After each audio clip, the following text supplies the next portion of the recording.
என் அன்பான சாய் பக்தர்கள் அனைவருக்கும் வணக்கம். மீண்டும் உங்களை சந்திப்பதில் மிகுந்த மகிழ்ச்சி அடைகிறேன்.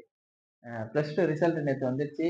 வெற்றி பெற்ற மாணவர்கள் அனைவருக்கும் நல்வாழ்த்துக்களை தெரிவிச்சுக்கிறோம். தோல்வி அடைஞ்சுட்டா உடனே உங்க பிள்ளைகளை திட்டாதீங்க.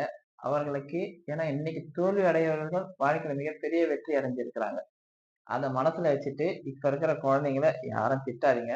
அவங்களுக்கு என்ன வரும் என்பதை புரிந்து கொண்டு அதற்கு ஏற்றாற்போல் அவர்களை படிக்க வைங்க. இல்ல அடுத்தது எக்ஸாம் எழுத வைங்க. கண்டிப்பா தோல்வி அடையும்போது தான், வாழ்க்கையில வெற்றி பெறணும்னு சொல்லி ஒரு வெறியே வரும். அந்த வெறி அவங்களுக்கு வந்துட்டா தான், வாழ்க்கையில மிகப்பெரிய அச்சீவ்மென்ட்ட நம்ம நம்ம போக முடியும். அந்த குழந்தைங்களுக்கு அந்த வெறி வர வைக்கும். தோல்வி அடைஞ்சிட்டவே நம்மள இப்படி சமுதாயம் சொல்லுதே, இதுலருந்து மீண்டு வெளிய வருவான்னு சொல்லி, அவர்களுக்கு ஒரு உத்வேகத்த குடுத்து, வாழ்க்கையில அடுத்த கட்டத்துக்கு கொண்டு போங்க. எந்த தோற்றவர்கள் எல்லாம் வாழ்க்கையில் தோற்றவர்கள் தேர்வில் வெற்றி பெற்றவர்கள் எல்லாம் வாழ்க்கையில் வெற்றி பெற்றவர்கள் அல்ல என்பதை புரிந்து கொள்ளுங்கள். வாழ்க்கை வேறு, படிப்பு வேறு. படிப்பு அந்த வாழ்க்கையை சம்பந்தப்பட்டதுல ஒரு பகுதி தான் என்பதை அந்த மாணவர்களுக்கு புரிய வச்சு, அடுத்த முயற்சிக்கு எடுக்க சொல்லுங்க. கண்டிப்பா கடவுள் கூட இருந்து துணை இருக்கும்னு நான் வேண்டிக்கிறேன். இன்னைக்கு நாம பார்க்க போற சப்ஜெக்ட் கண்டிப்பா இந்த தப்ப யாருமே பண்ணக்கூடாதுன்னு நான் சொல்றதுக்கு காரணம் என்னன்னா, பாவம் நமக்கு வந்து சேரும். இந்த தவறை நம்ம தயவு செஞ்சு பண்ணாம இருக்கிறதுக்கு முயற்சி பண்ணுங்க. என்ன தவறு செய்றோம்னு கேட்கிறீங்க? ஒண்ணும் இல்ல ஜெரம். மத்தவங்கள பத்தி புறம் சொல்றது. நமக்கு ஒரு விஷயம் தெரியலன்னா அமைதியா இருந்துடலாம். ஆனா விஷயம் தெரியாத நாமே யாரையாவது தப்பு தப்பா சொல்றது, நம்ம சொந்தக்காரங்கள, பக்கத்து வீட்டுக்காரங்களோ, எதிர் வீட்டுக்காரங்களோ யாரையாவது தவறாக பேசுவது, இல்ல புறமாக பேசுவது. நமக்கு ஒண்ணும் தெரியலனாலும் அவர்கள பத்தி குறை சொல்றது. இப்படி நாம குறை சொன்னாவே நமக்கு மிகப்பெரிய பாவங்கள் வந்து சேரும் என்பதை நாம புரிந்து கொள்ள வேண்டும். இத நாம நெறைய பண்றோம். இந்த தவற நாம நெறைய பண்றோம். என் சொந்தக்காரன் அவன் சரியில்ல, அவன் இந்த தப்பு பண்றான். எங்க பக்கத்து வீட்டுக்காரன் இப்படி குறை சொல்லிட்டே இருக்கிறான். அவரு சரியில்ல, இவரு சரியில்ல. அப்படின்னு குறை யார பத்தியாவது சொல்லிக்கினே இருக்கும். குறை சொல்வதோ, அல்லது புறம் பேசுவதோ நமக்கு மிகப்பெரிய பாடத்தை கற்றுத்தரும். அது பாவத்தையும் சேர்த்து வரும் என்பதை நாம் புரிந்து கொள்ள வேண்டும். ஒரு சின்ன கதை மூலமா இத நான் உங்களுக்கு விளக்கமா சொல்றேன். ஒரு கிராமத்துல மிகப்பெரிய செல்வந்தர். அவர் எப்பயுமே எல்லாருக்கும் ஏழைங்களுக்கு சாப்பாடு போட்டுக் கொண்டே இருப்பார். சாப்பாடு அவரு செலவுல எப்பயுமே செய்வாரு. அப்படி ஒரு ஞாயிற்றுக்கிழமை அவர் சாப்பாடு செஞ்சு கொண்டே இருக்கும்போது, சமையல் செய்றாங்க. அப்ப ஒரு நிகழ்ச்சி நடக்குது.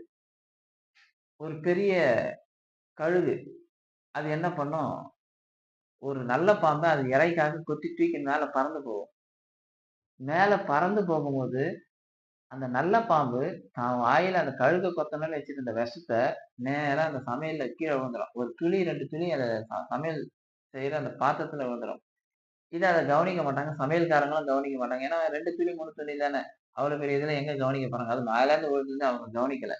எல்லாம் கிளறி சாப்பாடுலாம் கிளறி சாப்பாடு போட ஆரம்பிப்பாங்க. பந்தியில உட்காந்து சாப்பிட வருவோம். சாப்பாடு போடும்போதே 2 பேர், 3 பேர் எடுத்து சாப்பிடுவாங்க. விஷம் கலந்ததுனால அவங்க உடனடியாக மயக்கடிச்சு விழுந்து இறந்து போயிடுவாங்க ஒரு 4, 5 பேர். உடனே அந்த இடமே ஒரே கலவரமா இருக்கும். திரும்பி எல்லாரையும் சாப்பிட வர நிறுத்திட்டு அந்த 5 பேரோட இறந்துருவாங்க. என்னன்னு பார்த்தா அந்த சாப்பாடுல விஷம் கலந்திருக்கும்.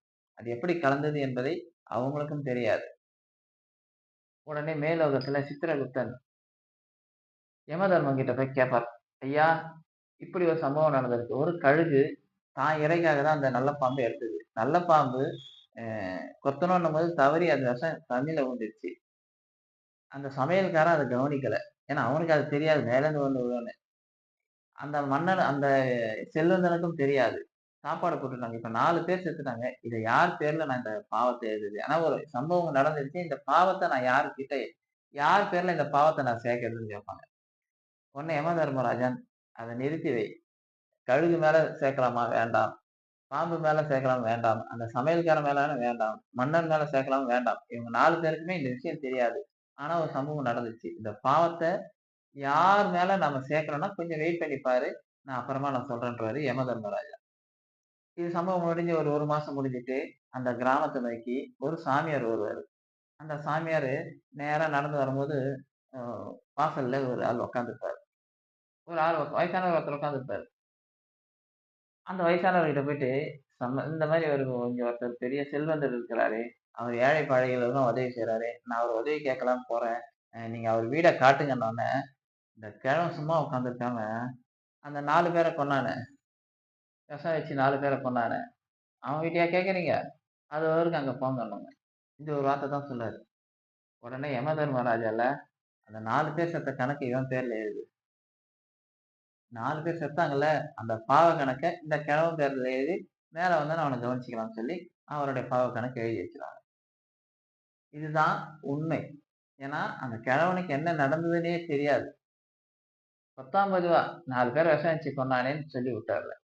அது மிகப்பெரிய பாவங்கள்ல மிகப்பெரிய பாவம். நமக்கு தெரியாத விஷயத்த நாம மத்தவங்க மேல பழிய சுமத்துனாவே, அது பாவங்களில் மிகப்பெரிய பாவமாக வந்து சேரும் என்பதை இந்த கதை நமக்கு உணர்த்துகிறது. ஒரு சின்ன கதையாக இருந்தாலும், இதுதான் நிஜத்திலேயும் நடக்கும். நிஜத்திலேயும் இதுதான் நமக்கு நடக்கும் என்பதை நாம புரிந்து கொள்ள வேண்டும். எனவே நம்முடைய தாய் பக்தர்கள் இந்த மாரி தவறுகள செய்ய வேண்டாம். அவங்க தப்பு செய்றாங்களா இல்லையா? ஆராய்ஞ்சுலாம் நம்ம பார்க்க வேண்டாம். கடவுள்கிட்ட ஒப்படைங்க. சாயப்பா நீங்க அவன் தவறு செஞ்சா நீங்க தண்டனை குடுங்க. எங்களுக்கு அத பத்தி தெரியாது. ஏன்னா நாங்க சாதாரண மனுஷங்க. அப்படின்ட்டு நாம விலகி போயிட்டது தான் நமக்கும் நல்லது. நமக்கும் நம்மள சுத்தி இருக்கிறவங்களுக்கும் நல்லது. நம்ம வாழ்க்கையும் ரொம்ப சுகமாக இருக்கும். எனவே சாய் பக்தர்கள் தயவு செய்து இந்த தவறை செய்ய வேண்டாம். இந்த தவற செஞ்சீங்கன்னா, பாவம் வந்து உங்கள கண்டிப்பாக சேரும். பாவ கணக்கு உங்க மேல வந்து சேரும் என்பதை உணர்ந்து கொள்ளுங்கள். வீணான விவாதங்களிலும், தேவையில்லாத விமர்சனங்களிலும் நீங்கள் ஈடுபட வேண்டாம். இது உங்கள் வாழ்க்கையே மாற்றக்கூடிய விஷயமாக மாறிவிடும் என்பதை உணர்ந்து கொள்ளுங்கள். அ கண்டிப்பா 10ஆம் தேதி எங்க சீரடி பயணம்.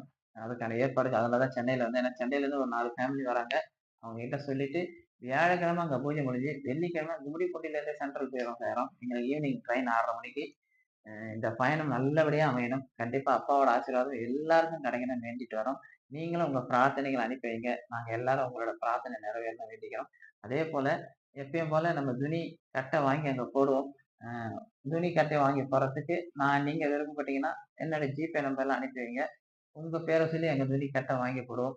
அதேபடி நம்ம கூட வர இந்த பக்தர்களுக்கு ஒரு வேளை உணவு, சாப்பாடு நான் செலவு ஏத்துக்கிறேன் சாய்ராம். இல்ல ஒருத்தருக்கு பயண செலவ நான் ஏத்துக்கிறேன்னாலும், இந்த ஜிபே நம்பர்ல தொடர்பு கொள்ளலாம்.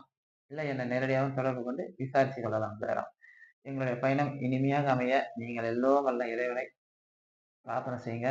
நாங்களும் உங்களுக்காக பிரார்த்தனை பண்றோம். ஸ்ரீ துவாரகமாயி சீரடியில இருக்க துவாரகமாயி ஆலயத்துல கண்டிப்பா நாங்க பிரார்த்தனை பண்ணுவோம் சாய்ராம். ஓம் சாய்ராம், ஓம் சாய்ராம், ஓம் சாய்ராம்.